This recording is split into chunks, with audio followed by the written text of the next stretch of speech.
Hey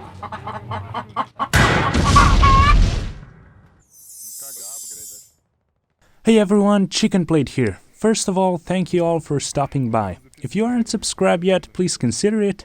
Leave a like or a dislike, and some feedback down in the comment section is of course always welcome. We're gonna go through everything you need to know to play as a commander.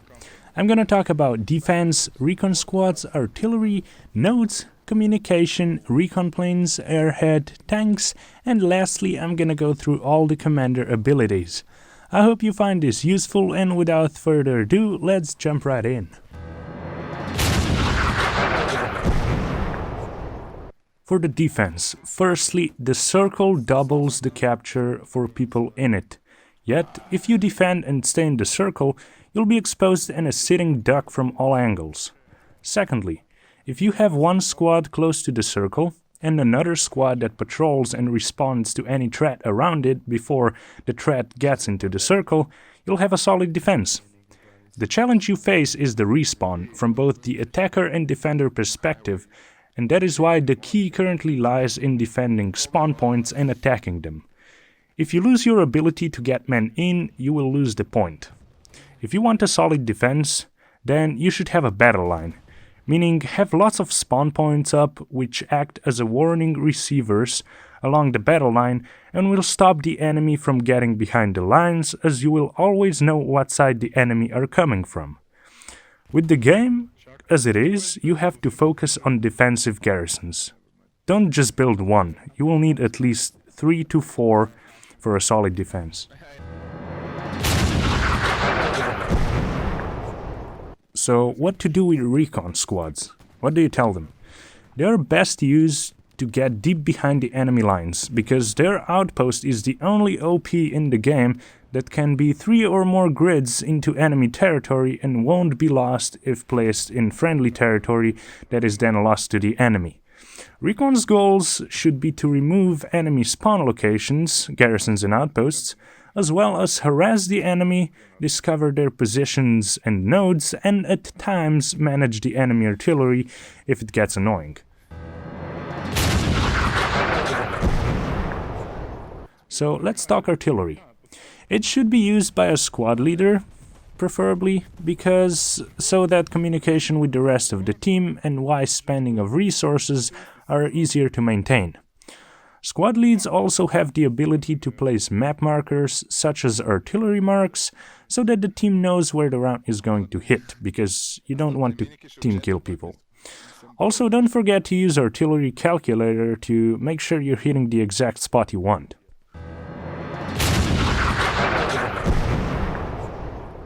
So, what you need to know about nodes. You must build nodes in your territory, which wasn't necessary up until update 8.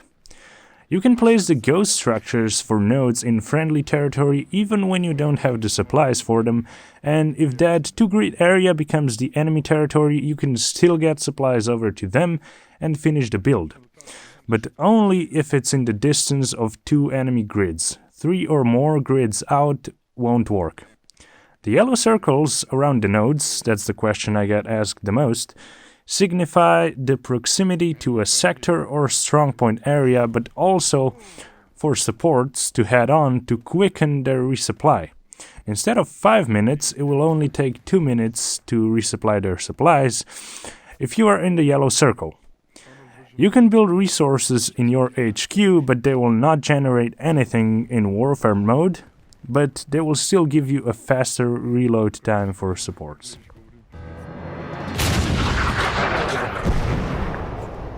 As the commander, you have to communicate a lot. This is important.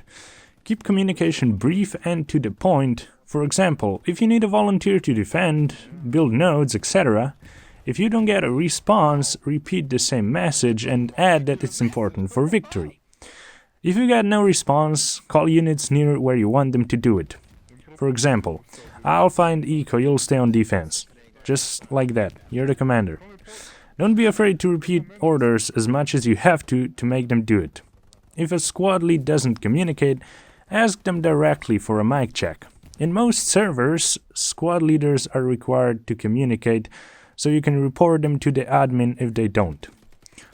always keep your spirits up because your mood affects the motivation of the whole team and is essential in achieving victory. So the Recon Plane is used to discover enemies. You send the plane to locate where the enemy is defending or coming from, and this helps placing bombing runs, which should follow right after you've sent the Recon Plane. And the Recon Plane is visible to all tank units, recon units, and squad leads. Now, something about airheads, when to use them and how. They are best used when the enemy overextends themselves. They are used as a surprise attack from the back to release the pressure of enemy's offensive push. They need to be placed at least 250 meters away from the strong point because you don't want them to be wasted. Airhead looks like a box with a parachute, and so the enemy can see it, of course. And as soon as the airhead lands, it can be taken down. You don't want that. So at least 250 meters away. Also remind the squad leaders to get their OPs down ASAP. In fact, you may only want 3 squad leads to spawn on a risky airhead and get sneaky behind the enemy lines and place their OPs so their squad can spawn.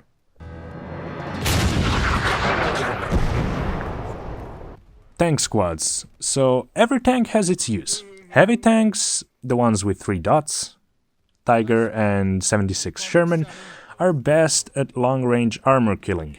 They should be on the flanks, preventing infantry or armor from pushing through the lines.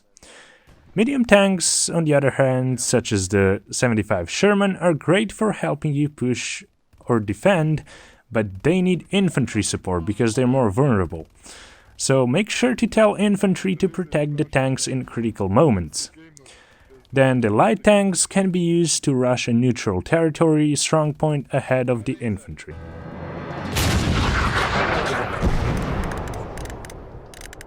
So let's quickly go through the map. This is the airhead. You place that just like that.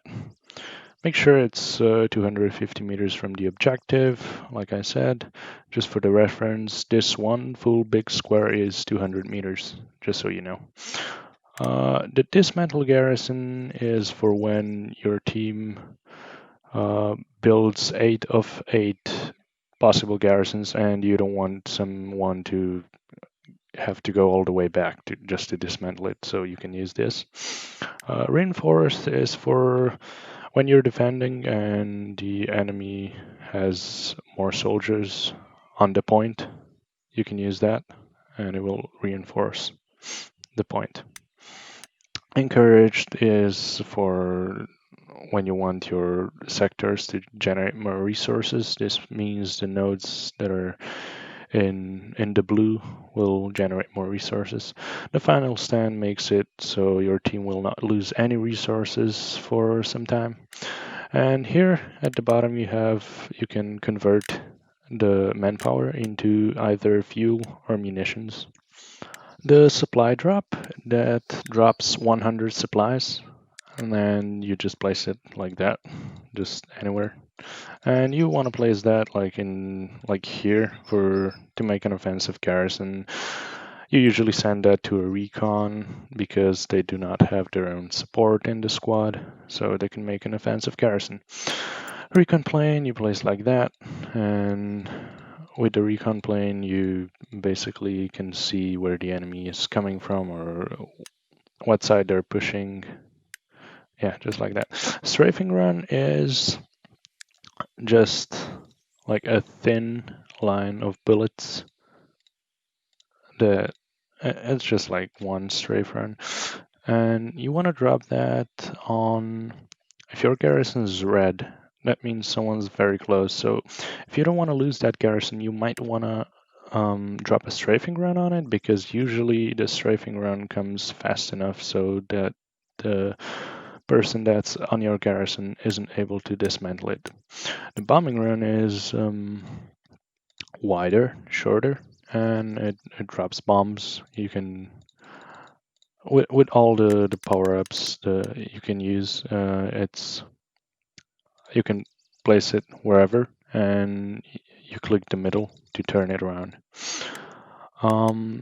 Down here we have, you can convert munitions into fuel or manpower. You usually want to do that when you have no manpower, but you want an airhead. So you convert 30, you get 30 manpower from supplies and 30 from the fuel. And if you have 15, you'll be able to place an airhead and push the enemy from behind. So as far as the tanks go, here you have the two heavy tanks on the American side. Those are Jumbo 76 and Jumbo 75. Jumbo 76, they're both heavy, but Jumbo 76 has an AT gun, while the 75, I think, has a howitzer, so it's not as effective against armor. You place the tanks just by clicking on your HQ, either one of those three, top, middle, bottom, and you for everything you do on the map, you have to confirm the order. So just like that, I spawn a jumbo. The transport truck is able to transport up to 12 people onto the battlefield, but it's not used very much because usually you're quicker on foot. A supply truck has 2 crates of 150 supplies that you can drop and use them to either make a garrison or reinforce the defensive point. Greyhound is a recon vehicle that can take pictures, and just like the Recon Plane, if you take pictures of the battlefield, the things you captured will appear on the map for other players to see. And down here you again have the ability to convert fuel into either manpower or munitions. That's it for today, guys. I hope you enjoyed the video. Here's some other of my videos you can check out. For more, check the video description, and see you next time.